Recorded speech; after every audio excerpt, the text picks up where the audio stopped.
Mag-iisang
Isipin mo lang, ano yung isang bagay na ginawa sa iyo ng Diyos na napakaganda, imposibleng wala. Kung meron siyang isang bagay at isang bagay na ginawa sa iyo napakaganda o binigay niya, ano kaya yun? Just think about it. Sabi ng Biblia, kung binigay niya yung bugto niyang anak na si Jesus, bakit hindi niya kayang ibigay yung mga magagandang bagay na dinidesire ng puso niya? This week lang, I experienced the blessing of the Lord. And God is here. He is in our midst. Kasama natin siya. Kasama natin yung presensya niya. Hindi tayo kumaawit para ma-feel good lang. Hindi tayo maawit para lang makisama. Pero maawit tayo, sumasamba tayo eh. Sumasamba tayo para sa ating Panginoon. And today, as you close your eyes, just think about this. God loves you. Again, He's saying, I love you, my son. I love you, my daughter. Ganun ka kamahal ng Diyos. Kaya there's no other place na mas secure, mas maganda, mas komportable, hindi doon sa presensya niya. Doon kung nasaan siya, doon nasaan lamang siya. Can we sing it once more? You can look at the lyrics, or if hindi mo kabisado, or you can close your eyes and just pray, and just talk to the Lord. Kung pansin niyo yung katabi mo, if you want to sit down, tumayo, lumuhod, it's up to you. Just worship God. Just worship God. Just worship God.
Wala nang naraig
bahay na to. Pero ang bawat isa na nakakarinig ang boses ko, iniibig ko ng lubos. Lord, hindi ko alam kung ano pinagdadaanan ng bawat isa na nandito sa kwartong ito. Pero kayo, alam po ninyo ito. At ang pag-ibig ng Diyos, sabi niya, kung may gusto sabihin sa inyo ng Diyos, sinasabi niya sa inyo, anak, bibigyan mo sa akin yung problema mo. Hindi mo naman kailangan tumingin ng iba eh. Tingnan mo lang ako. Meron dito sa loob ng kwartong ito, nalilito ka sa dapat mong gawin sa buhay. And God is saying, I am the one who's going to give you direction. Pero sa kwartong ito, hindi mo alam kung ano dapat mong gawin. Hindi mo alam kung ano ang dapat ang next step mo. But God is saying, I am the one who's giving you direction. Just follow my voice. Pero sa kwartong ito, discouraged ka, depressed ka. Hindi mo naiintindihan bakit nangyayari sa buhay mo, nangyayari sa buhay mo. But God is saying, trust me my child. Tiwala ka lang sa akin. Ako bahala sa iyo. Pero sa kwartong ito, hindi mo malaman kung bakit ganito na lang nangyayari sa iyo. Hindi mo maintindihan bakit lagi kang meron mga tao hindi ka naiintindihan sa ginagawa mo. But God is saying, continue on loving me. Ako bahala sa iyo. At sa bawat isa ng dirito at nakakarinig ang boses ko, as you close your eyes, habang bawat isa nakapingin. God is saying, mahal kita anak. Mahal kita. Kahit na hindi mo paniwalaan, mahal kita. At gagawin ko lahat ng paraan para patunayan at ipakita at ipa-experience yung pagmamahal ko. Mahal kita. Sobrang minamahal kita.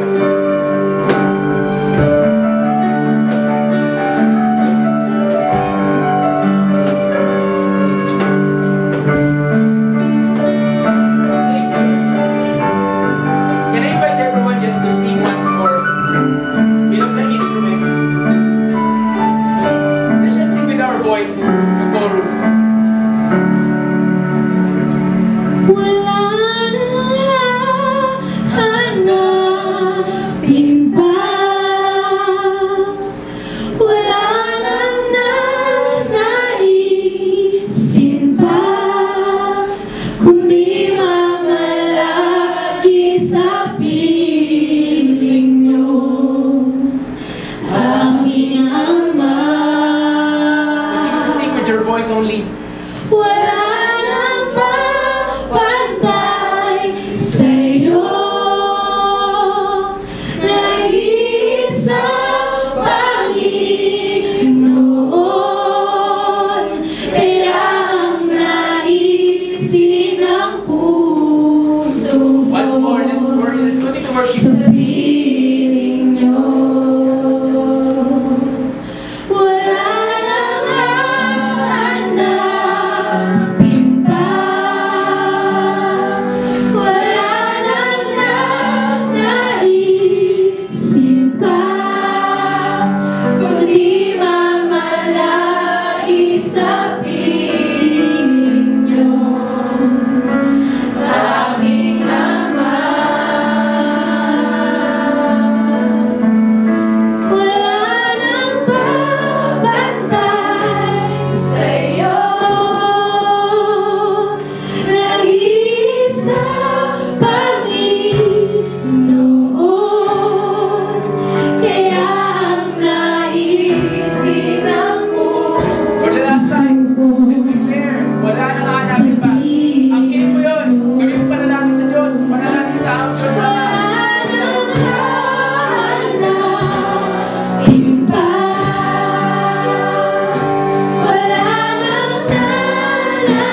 salamat sa tanghaling ito. Salamat sa kabutihan mo na bumubuo ko sa lugar na ito. Salamat, Lord. Mahal mo kami, minamahal mo kami. Sa kabila ng aming mga pagkakamali, nagkakulangan na yung pagpapamahal mo. At yung pagpapamahal na yun, lagi nagtatayo sa amin. Sa pagkabila ng pagkatama namin, lagi mo kami tinatayo. God, we want to say thank you. At sa loob ng oras na ito, sa loob ng araw na ito, at hindi na sa araw na ito, kundi sa araw-araw ng buhay po natin, pahintulutan po ninyo kami na iisa lang ang hanapin namin. Kung may isang bagay na kaming hanapin, walang iba yun, kundi ikaw lamang, Jesus. Salamat sa bawat isa na sa kwarto ito. Salamat sa pagkat minamahal mo kami ng lubos. Thank you, everyone. I just want to encourage you, just give thanks to God right now. Can we give thanks to God for 1 minute? Just give thanks to God right now, your own word. Just give thanks. Thank you, Lord, for the love. Thank you, Lord, for awesome God. Thank you, Lord, for the provision. Thank you, Lord, for our keeper and God. Thank you for awesome God. You're wonderful. You're beautiful God. Thank you sa lahat. Lord, thank you sa lahat ng Father. Salamat po. Salamat po.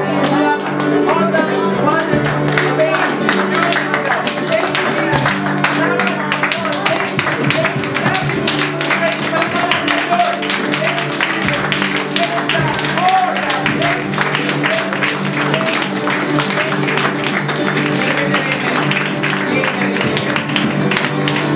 Thank you.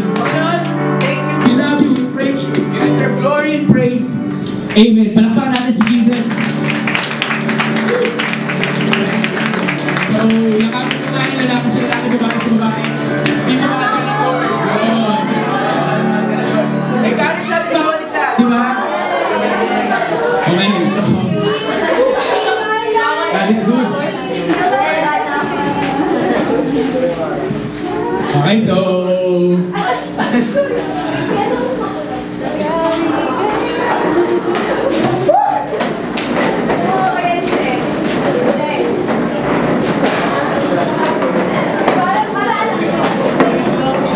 okay, so, pwede po natin kunin natin mga upuan.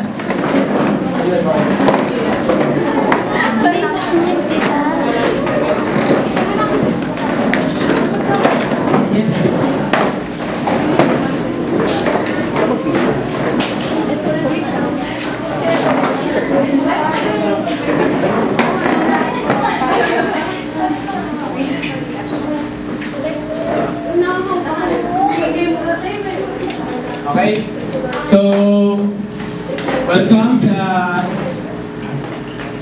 Okay, so, okay. Inatay mo dyan.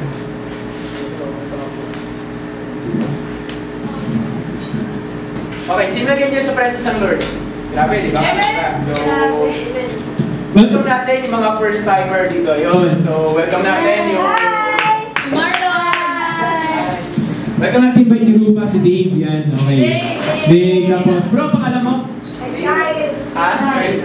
Kyle Maynard Marlon.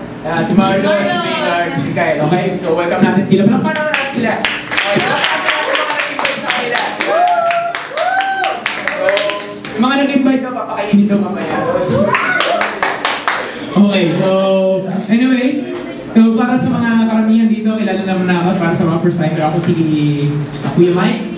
So, ako po, ito po isang church, ito po yung Vietnamese Living Ministry na sa isang simbahan po kayo. Hindi po youth fellowship, church po ito. Okay, hindi kayo nagkakamali ng pinuntahan. Okay, pangalawa, we just wanna promote one thing, and that is, maging addict tayo kay Jesus. Okay, okay lang maging addict kay Jesus, basta kay Jesus lang, okay? So, sabi mo, sa katabi maging addict ka na, basta kay Lord. Okay. Sino dito, sino dito addict na kay Lord? Sige, so, alam mo, yung tipong madaling araw na hindi pa rin tumitigil. Ganoon, pinapatulog na, ayaw pa rin tumigil-tumugtog. Ganyan, no? Yan, namamaos tuloy pagdating sa harap. Okay, so, amazing lang si God, di ba? Amazing lang yung ginawa niya. Sino na naramdaman yung love ka ni Lord? Kanina. Ibang klase. Okay, so, nawala na ako sa nadala ako dun sa sa worship, ibang klaseng worship today.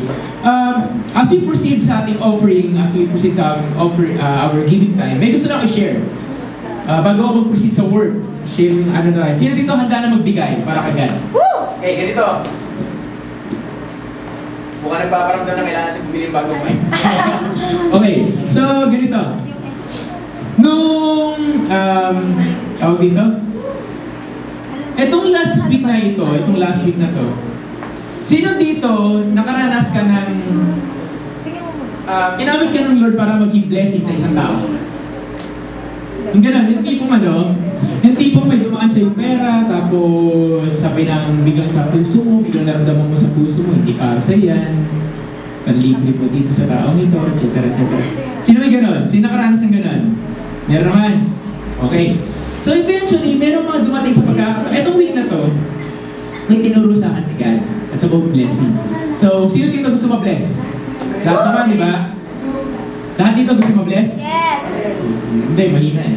Alam ko, pag ganito usapan, malakas to eh. Alam ko, malakas to eh. Wala na po process. Sino dito gusto ng blessing ng pera? Wala, yung mga nag-yes lang, sila na yung makakakita. Okay ba? Hindi, totoo to. Kasi sabi nga nila, kung gusto mo, di ba, maging ano ka, yung pakita mo, di ba? Hindi yung tipo, bakit kailangan magtaas? Bakit kailangan, ako gusto ko yun. Eh kung ayaw mo, bigyan mo sa iba. Ganun na kasimple yan, di ba? Okay. What I learned is this, sabi sa Bible, those who refresh others will also be refreshed. Ano ibig sabihin nun? Sabi doon, kung ikaw ginagamit ng Lord para mag-encourage ng ibang tao, imposible hindi ka ma-encourage. Tama? Kung ginagamit ka ng Lord ng ibang tao para mag-bless ang ibang tao sa pamagitan ng pera o kung biliblibre mo siya kung ano man, i-bless ka rin ng God. Ganun nangyayari. Itong linggong ito, ang tinuro sa akin ni God ito, kung ang blessing nagpo-flow sa'yo, okay? Ang blessing nagpo-flow sa'yo, imposibleng hindi ka ma-bless. Mali pala yung term. Kung ang blessing nagpo-flow through you, imposibleng hindi ka ma-bless. Yes. Anong through you? Okay, Mike. Ganito. This week, may mga dumating na provision. Okay? May mga dumating na support para sa simbahan, para dito. Parang na-amaze ako na may mga tao nagbigay. And na-amaze lang ako kung paano ginawa ng Lord. Na paano God just bless this week. Kasi sa kabila ng mga nakarang linggo ng hirap, ang dami nangyari, this week, it bless lang talaga ng Lord. Financially, I'm speaking financially. What happened next is this. What I realized, may taong ginagamit lagi si Lord. May tao siyang ginagamit para ma-receive ko yung blessing na yun. Okay. And what I realized this week, yung taong yun, nakakakota na. Bakit? Every time makikita kami ng taong yun, nakaka-libre. 3 times na. This week. Okay, so parang ano eh. Okay, so, ano yun? Bukal sa loob ko man libre. Alam mo yun? Bukal naman sa loob ko. Okay. Kasi siya ginagamit ng God eh. Kasi pangalan niya, bangko niya, siya kumukuha. So syempre, parang ano na rin, parang sige, pakainin ko na ito, pakawa na mga tingin.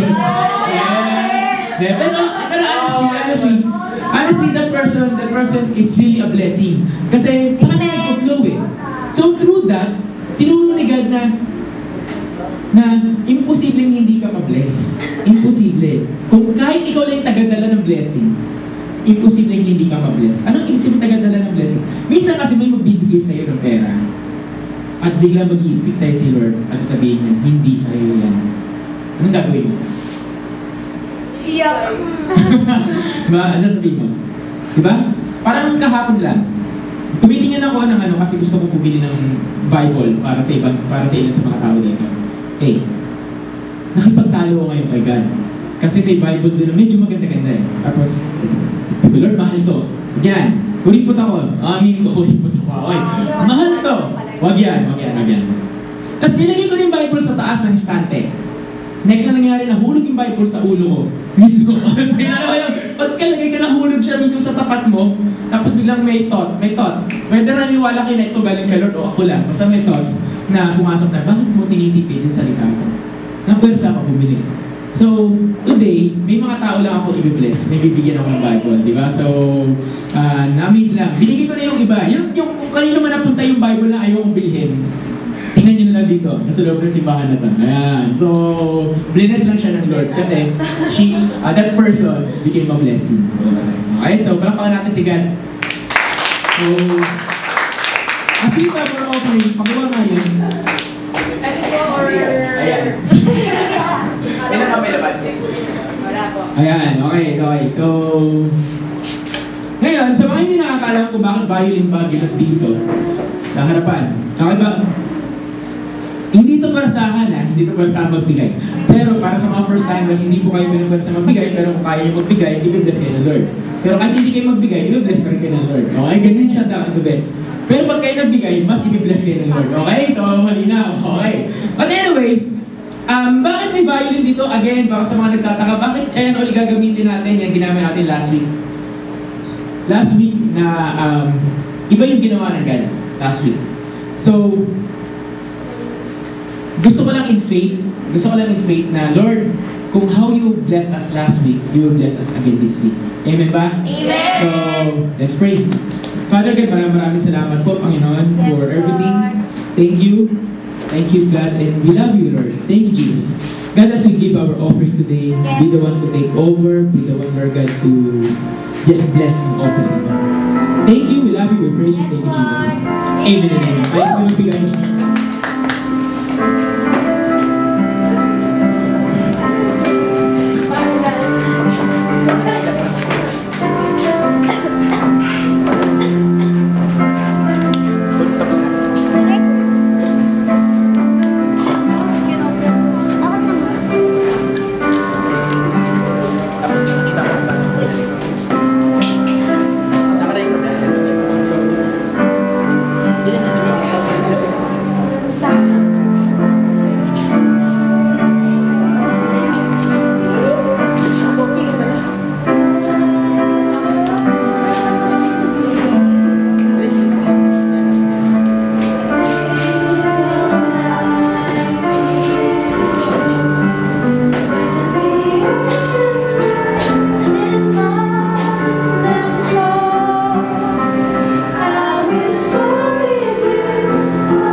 So, palakpakan natin si God. Okay, wala na pa kakapon. Bago natin pag-pray. Sige, Panginoon, maraming salamat, Lord God, sa offering ito. Panginoon, be the one, Lord, to increase this 100 times folds. This is for your kingdom. Thank you, Jesus. Amen, amen. So, palakpakan natin si Jesus.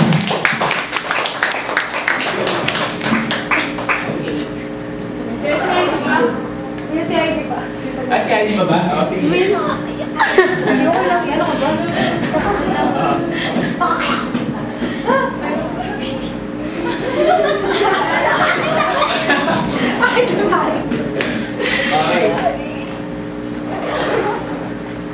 At kaya namin nilalak din si Silver. Wala lang, tip lang namin.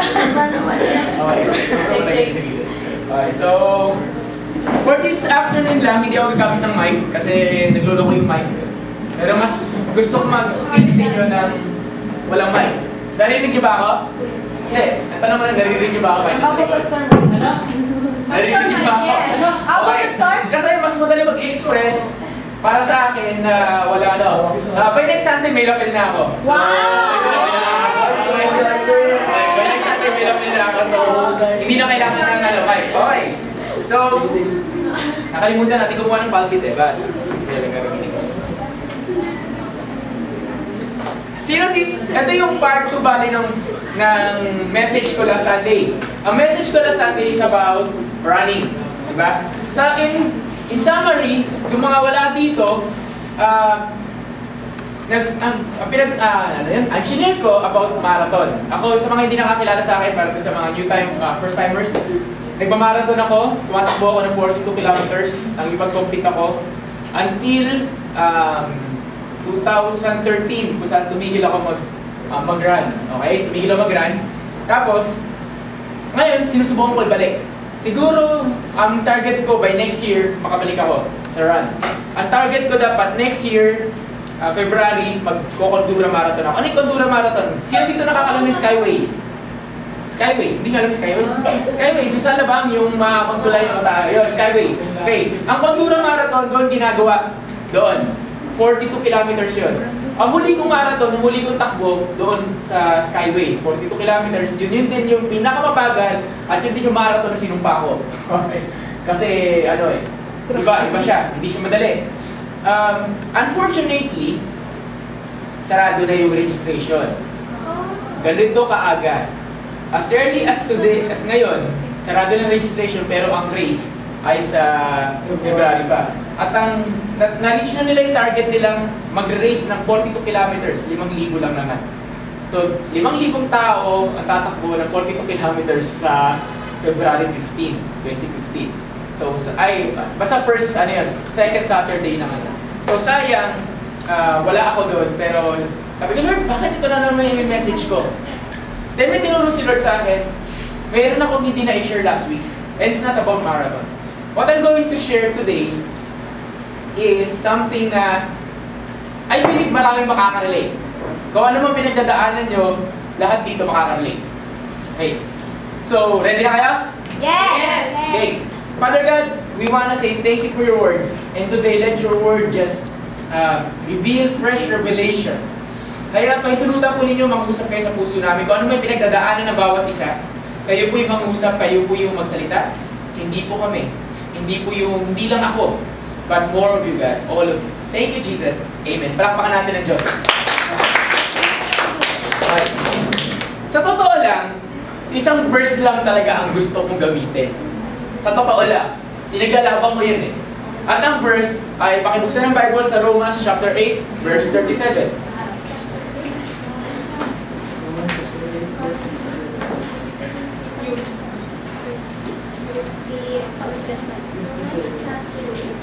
Romans chapter 8.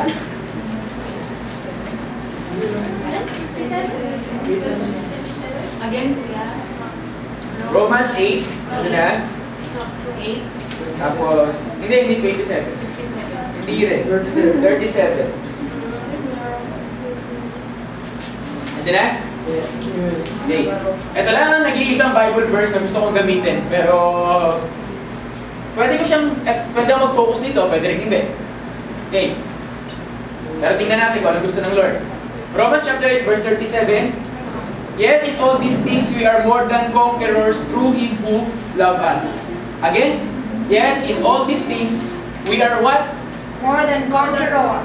More than conquerors through Him who loved us. Sabi yun, biglang siya tumunog.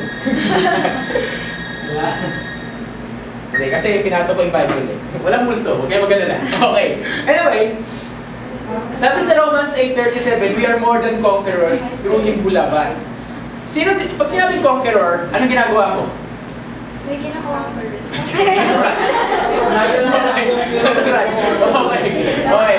So, pag sinabing conqueror, meron kang kino-conquer. Okay. Anong kino-conquer mo? Okay. So, maraming, pag sinabing conqueror, meron kang gustong makuha. May gusto kang maangkin. May gusto kang matalo. May gusto kang maipanalo. Di ba?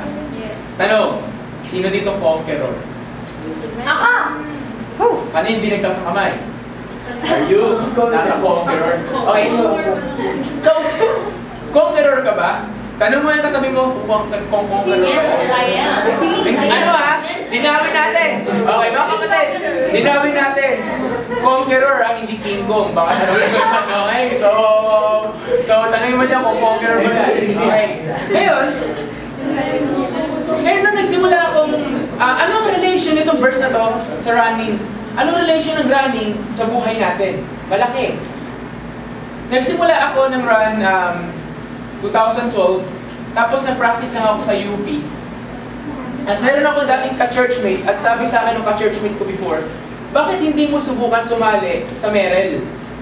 Yung Merrell, ano siya nagkatrabaho siya sa Merrell. So by that time, May 2012, merong Merrell Adventure Run na tinatawag.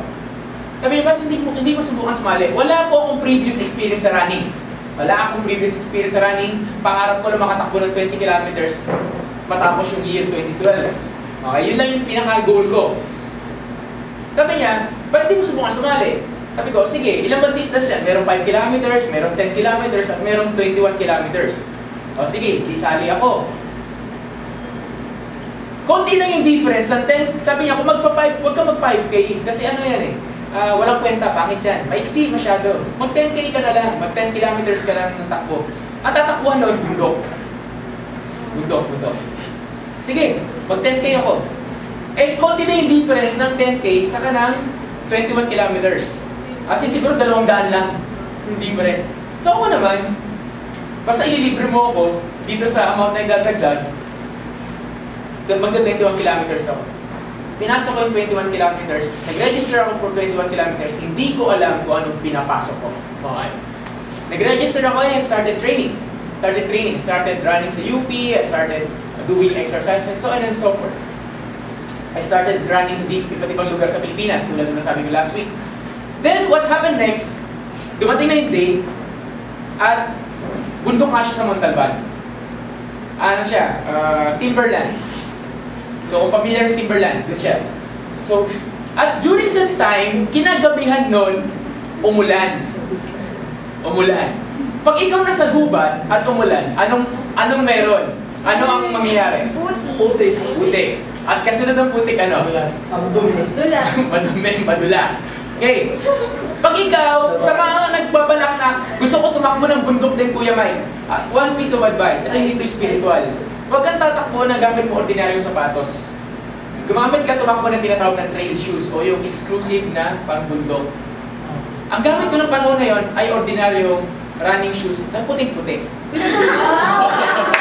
Oo, ng puting-puti. After ng... Kulay brown.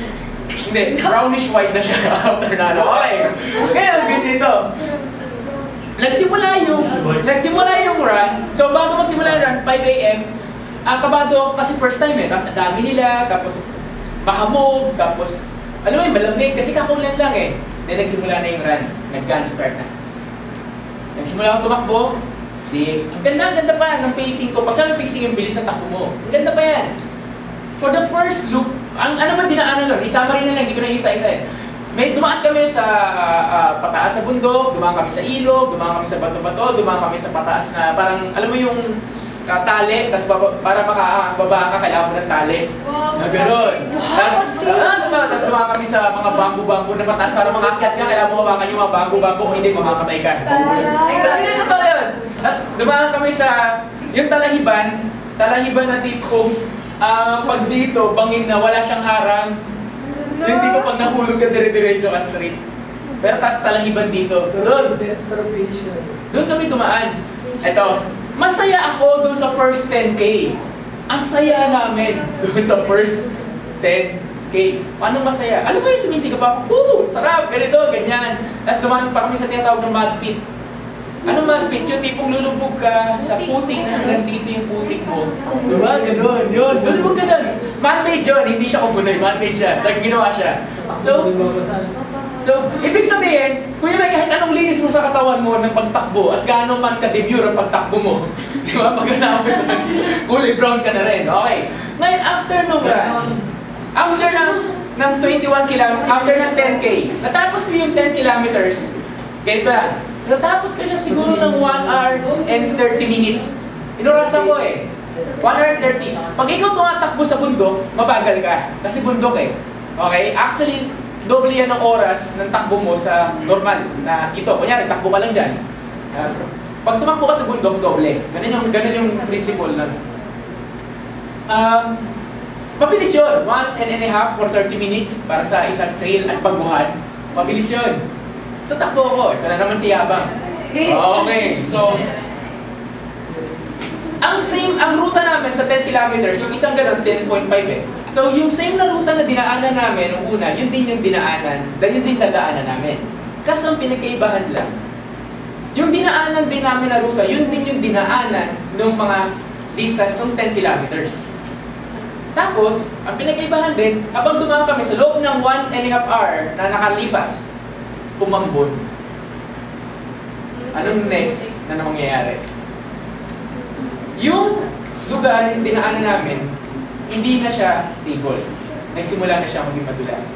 Kung anong wala akong dulas dun sa una, saan katutak yung dulas ko? Dun sa pangalawa. Siguro walang runners na hindi nadulas. Number 1, kahit gaano kagaling, lahat ng runner, alam mo, doon ka makakita, hindi mo alam kung pagtatawanan mo yung runner o maaawa ka. Yung gumagano. Hindi, totoo. As in, hindi mo, laki ng takal ng tao na gusto madulas, tapos sinusubukan bumalanse ba? Tapos sa dulo, wala rin nagagawa. Okay, nangyari sa akin yan, nangyari sa amin yan. As in kahit gaano ka expert yung runner, lahat nadulas. Kahit gaano ka doon ako tinuruan ng Lord ng spiritual principles. Ano yun? Number 1 spiritual principles.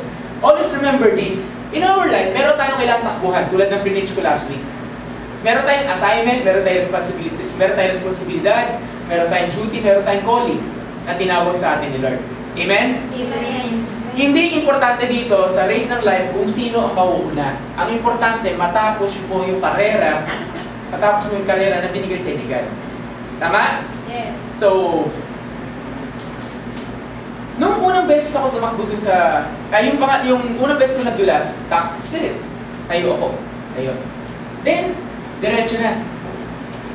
Mayroon akong nakita na may nag-cramps. May pinulikan. Tapos ako namimigay na ako ng chocolate nun. Gusto ko ng chocolate. Kasi kailangan mo ng energy food yung chocolate. Kailangan mo yun. Namimigay na ako. Pagkatapos na may pinulikan, huminto ako sa kanya. Tapos, tinulungan ko lang siya. Nag-stop over ako kasi hindi ko siya iniwan hanggang hindi dumarating yung katulong. Walang dumarating ng ibang runner. Buti na rin next na dumating ang runner, kakilala niya. And eventually, itong pinulikan, nakilala ko, naging magkaibigan kami throughout the running course. Kasi nag-ilang beses kami nakita. Tapos after nun, meron din ibang taong tinulungan na, dito, ganito kayo dumaan, ganyan. Anong tinuro ni Lord? Bakit ko sinishare sa inyo to? Minsan kasi hindi naman importante kung mananalo ka eh. Ang importante, during dun sa run na yun, I'm able to make an impact dun sa buhay ng mga tao. Ilan yun? Siguro, mga nasa 4, 5, 6 yung taong natulungan dun during the race course. Kung ang utak ko ay manalo at bilisan at gusto ko magkaroon ng PR, ano yung PR? Personal record. Yan. Yung tipong gusto ko mabilis ko, gusto ko matapos ng 2 oras yung ganung race course. Hindi ko siya papansinin. Alam mo yan? Alam mo yan, tipo, sige, okay na yan. Sige, diyan ka na. Pwede yun, di ba? Pero hindi ganun ginawa ko eh.